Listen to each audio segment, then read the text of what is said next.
E ds அப்படின்னு கிடைச்சது. அப்போ 2E into pi r square. அப்போ pi equal to 2E pi r square அப்படின்னு கால்குலேட் பண்ணிட்டோம். இப்போ இங்கே பார்த்தீங்கன்னா q by epsilon naught equal to sigma pi r square by epsilon naught, where sigma is the surface charge density. அப்போ நாங்கள் வந்து lambda சொன்னேன், infinite long straight conductor lambda equal to charge per unit length, that is q by l அப்படின்னு எடுத்துக்கிட்டோம். இப்போ இங்கே sigma அப்படிங்கிறது surface charge density, sigma equal to charge per unit area, அங்கே யூனிட் லென்த்து இங்கே யூனிட் ஏரியா. அப்போ q by a அப்படின்னு போடுவோம். q ஈக்குவல் டு என்ன எழுதலாம், சிக்மா இன்டூ a அப்படின்னு எழுதலாம். அப்போ அந்த சிக்மா இன்டூ a அப்படிங்கிறது பதிலாக தான் area a equal to pi r square அப்படின்னு இங்கே போட்டிருக்கோம். அப்போ q by epsilon naught equal to sigma pi r square by epsilon naught. அப்போ இதுவும் இதுக்கு முன்னாடி இருக்கக்கூடிய இந்த ஈக்குவேஷனும் ஈக்குவல். அப்போ ரெண்டையும் நம்ம ஈக்குவேட் பண்ணுறோம். So 2E pi r square equal to sigma pi r square by epsilon naught அப்படின்னா பை ஆர் ஸ்கொயர் கேன்சல் பண்ணிடலாம், மீதி எல்லாம் அப்படியே இருக்குது. So sigma equal to E equal to sigma by 2 epsilon naught. So this is the electric field produced by the infinitely charged long plate sheet. அது long straight conductor, இது plate sheet. அப்போ அந்த ஒரு plate sheet-ஆ இருந்தால் அதில் எவ்வளோ electric field produce ஆகும் அப்படின்னா E equal to sigma by epsilon naught. அப்போ இதனுடைய டைரக்ஷன் நீங்கள் போட்டீங்க அப்படின்னா I is the direction of electric field acting in the direction. So the electric field intensity is independent of the size of the Gaussian surface constructor. It neither depends on the distance of point of consideration nor the radius of the cylindrical surface. If the plane state is thicker, then the charge distribution will be available on both sides. அப்போ திக்காக இருந்தால் ரெண்டு side இருக்கும், அதுக்கு volume கிடையாது. அப்போ கொஞ்சம் தடிமனாக இருந்தாலும் அதுக்கு ஒரு வால்யூம் வந்துடும், அப்போ அது வால்யூமோட கன்சிடர் பண்ணுவோம். இப்போ நம்ம தின் பிளேன் ஷீட்டாக தான் எடுத்துருக்கோம். So the charge enclosed within the Gaussian surface will be twice as before. So therefore the field will be twice. அப்போ இந்த இன்டென்சிட்டி இந்த மாதிரி ரொம்ப தின்னாக இருந்தது அப்படின்னா அதோட இது வந்து பார்த்தீங்க அப்படின்னா சிக்மா பை எப்சிலான் நாட் அப்படின்னு எடுத்துக்கணும். அடுத்தது பார்த்தீங்க அப்படின்னா third application. So the electric field due to a two parallel charged sheet. இப்போ நம்ம வந்து சிங்கிள் ஷீட் பார்த்தோம், இப்போ ரெண்டு ஷீட் இருக்கு.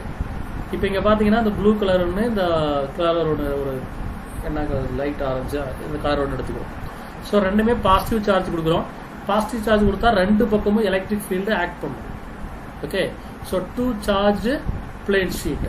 அப்போ டூ சார்ஜ் பிளேன் ஷீட் அப்படின்னா இதில் ஒரு சார்ஜ் பிளேன் ஷீட்டுக்கு நெகட்டிவும் ஒரு சார்ஜ் பிளேன் ஷீட்டுக்கு பாசிட்டிவும் கொடுக்கும். ரைட், இந்த கேஸ் ரெண்டாவது கேஸ் தான் நம்ம புக்கில் இருக்கிறது. இப்போ இங்கே பாருங்கள். So this is a positive charge plate sheet. Sigma 1 surface charge density, sigma 1. Sigma 2 surface charge density for the other plate. This is negatively charged plate sheet. இப்போ நம்ம ஏற்கனவே பார்த்துருக்கோம் electric field. Suppose the charge is negative, electric field is acting towards the charge.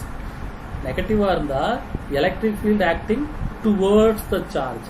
அதே பாசிட்டிவாக இருந்தால் electric field is acting away from the charge. பாசிட்டிவாக இருந்தால் electric field is acting away from the charge. நெகட்டிவாக இருந்தால் electric field is acting towards the charge. So you can consider the three region 1, region 2, region 3. Okay, so here you can consider the region 1, region 2, region 3. In region 1, that electric field is acting away from the charge. அப்போ இந்த பக்கம் வெளியில் போகுது. அதே இந்த blue கலரோடது பாருங்க, electric field is acting away from the charge. This is also blue color. Electric field is acting away from the charge. See, that's next to plate, negatively charged plate. Electric field is acting towards the charge. So E2 is acting towards the charge. Here also E2 is acting towards the charge. Right? So in these three region 1, you can see that region 1, E1 and E2. E1, that is blue color line. E2, pink color line. These two lines are in an opposite direction, so that electric field becomes zero because the two electric fields are acting in an opposite direction. See that region 3, electric field E1 is acting in the one direction, E2 is acting in an opposite direction. So here also the two electric field is acting in opposite direction, so that electric field becomes zero.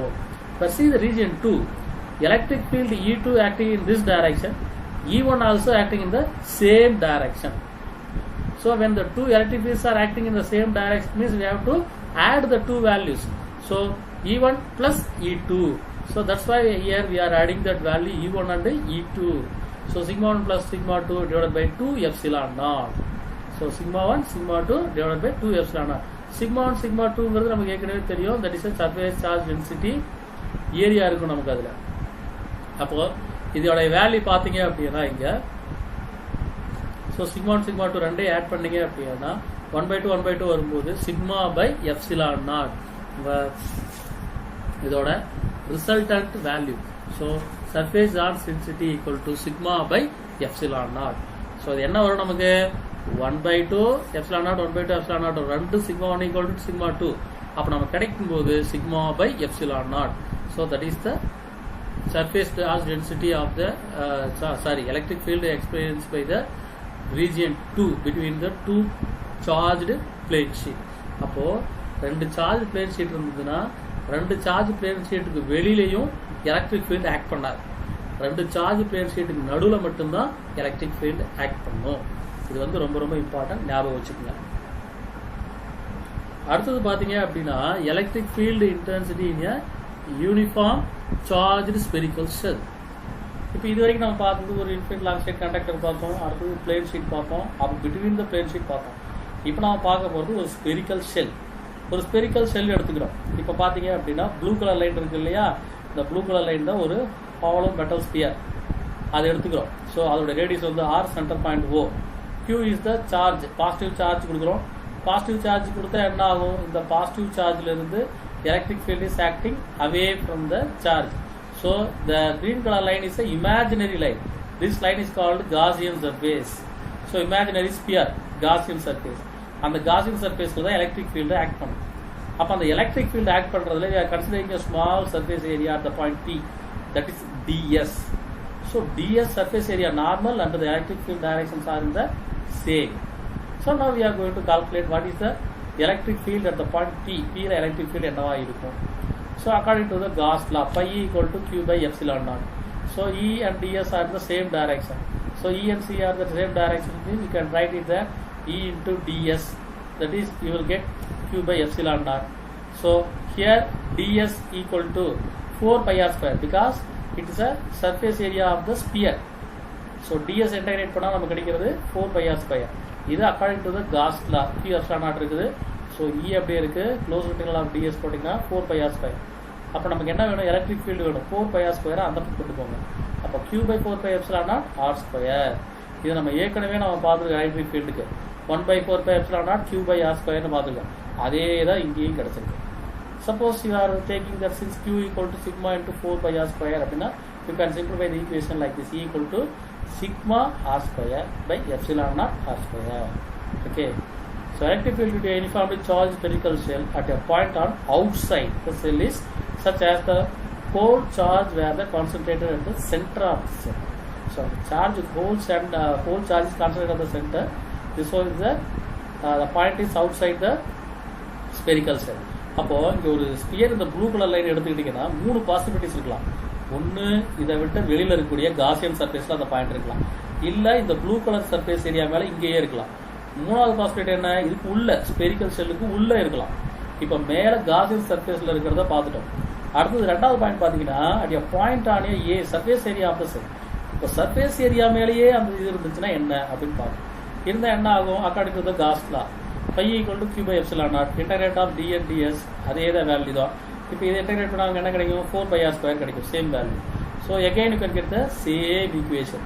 So E equal to Q by 4 pi epsilon naught r square. அங்கே ஸ்மாலாக இருந்துச்சு, இங்கே கேபிட்டலாக இருக்குது. அப்போ ஓல இருந்து அது வெளியில் இருந்தது ஸ்மாலாக, இங்கே ரேடியஸ் கேபிட்டலாக. ஸோ ரேடியஸ் கேபிட்டலாக போட்டுருக்கோம். அடுத்து தேர்டு பார்த்தீங்கன்னா உள்ள இது ஸ்பெரிக்கல் செல். ஸ்பெரிக்கல் செல்லுக்கு உள்ள ஒரு க்ளோஸ் சர்ஃபேஸ் ஏரியா எடுத்தீங்கன்னா that is R dash hollow. உள்ள எதுவுமே கிடையாது, அதுக்குள்ள ஒரு R டேஷ் அப்படின்னு ஒரு ஏரியா எடுத்துக்கிட்டீங்க அப்படின்னா that electric field produced inside the hollow metal sphere becomes zero because there is no electric lines of force inside the metal sphere. Because when the charge is given to the metal sphere, the electric field is acting away from the surface area. எல்லாம் மேல இருந்ததுன்னா மேல இருந்து வெளியே தான் போகுமே தவிர electric field உள்ள வராது. அப்போ உள்ள வராது அப்படின்னா இந்த ஸ்பெரிக்கல் ஹாலோ மெட்டாஸ்பியருக்குள்ள எலக்ட்ரிக் லைன்ஸ் ஆஃப் ஃபோர்ஸே கிடையாது, ஃப்ளக்ஸே கிடையாது. அப்போ there is no electric field is inside the metal sphere. So the electric field inside the metal sphere become 0. அதை தான் இங்கே கிராஃபில் போட்டிருக்கோம். when R decreases, that electric field also decreases. On the surface it is maximum. R radiusல maximum இருக்கும். அப்படியே உள்ள போக போக போக பார்த்தீங்கன்னா radius becomes minimum. அப்படிங்கிறது அந்த டயக்ராம்ல இருந்து நம்ம பார்க்கலாம். அடுத்தது பார்த்தீங்க அப்படின்னா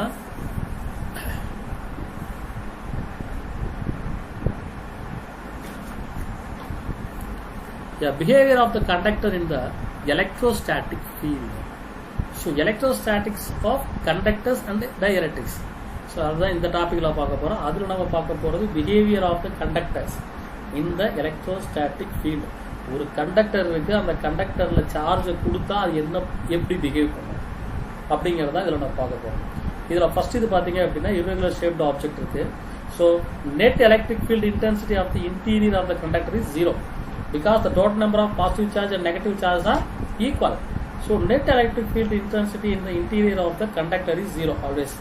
So when the conductor is placed in a electric field, the charge free electrons drift towards the positive plate, leaving the positive core behind at the equilibrium. The electric field due to the polarization becomes equal to the applied field. So the net electric field inside the conductor is 0. இப்போ நீங்க ஒரு conductor எடுத்துக்கிட்டீங்கன்னா conductor அப்படினாலே it has the large number of free electrons. So before applying that any external field like electric field, all the electrons are in the random direction. Random means different directions. Okay, so when the electric field is applied, that electrons are moving in a particular direction. That is called particular direction. That is called polarization. Okay, so when the electric field is applied, charge is arranged inside the conductor like this. See, negative one direction and positive one direction. So it is arranged like this inside the conductor. Total electric field of the interior of the conductor is 0. Next one, electric field just outside the charge conductor is perpendicular to the surface of the conductor. So நம்ம என்ன சொல்றோம், electric field just outside the charge conductor is perpendicular to the surface. You can take that any surface of the conductor. So it is perpendicular to the conductor surface area. அப்படின்னா நம்ம ஏற்கனவே பார்த்தோம், surface area எடுத்துக்கிறோம். Surface ஏரியாவுக்கு பேரலாக இருந்தால் மட்டும்தான் cost 0 becomes 1 நமக்கு வேல்யூ இருக்கும். Suppose that is normal, electric field is perpendicular to the surface area, என்ன ஆகும், that is 90 degree, there is no electric field is acting. So it is not possible. Suppose that electric field is acting at an angle theta other than that 90 degree, there will be a component. So 90 degree இல்லாம வேற ஏதாச்சும் ஒரு angle இருந்தால் டெஃபினட்டாக அதுக்கு ஒரு electric field இருக்கும். So acting along the tangent of the point of the surface which will tend to the accelerate the charge on the surface leading to the surface current. But there is no surface current in electrostatics. So theta equal to 90 degree and cos 90 becomes 0. So in that particular angle there is no electric field is coming from the surface area. Third one, net charge in the interior of the conductor is 0. Net charge, that means total number of charge is 0. The charge are temporarily separated. Temporarily it is separated. After you removing that electric field, it is not visible. The total charge of the system is 0. The charges are temporarily separated. The total system is 0. After removing that, it will rearrange inside the conductor.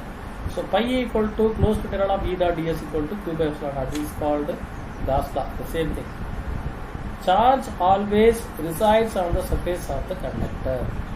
So when you give the charge to the conductor, it is not flow inside the conductor. Only it is resides in the surface area of the conductor, edge of the conductor.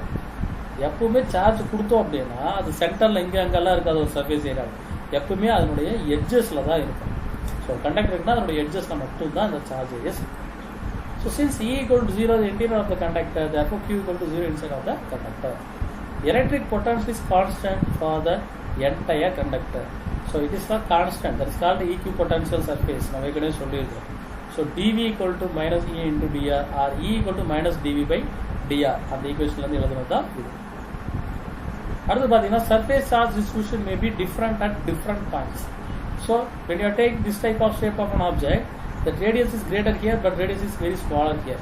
When the radius is decreases, the number of charges are increases. அப்போ எந்த இடம் வந்து ஷார்ப்பாக இருக்கோ அங்கே charges வந்து accumulate ஆகும். எங்கே வந்து ரேடியஸ் அதிகமாக இருக்கோ அங்கே சார்ஜஸ் வந்து அதிகமான கேப்பில் இருக்கும். So every conductor is an equipotential volume. There is a 3-dimensional rather than the just an equipotential surface of 2-dimensional. So இதுதான் வந்து பார்த்தீங்க அப்படின்னா ஒரு கண்டக்டரில் இப்படியெல்லாம் வந்து அது இருக்கும் அப்படிங்கிறதுக்கான ஒரு இது.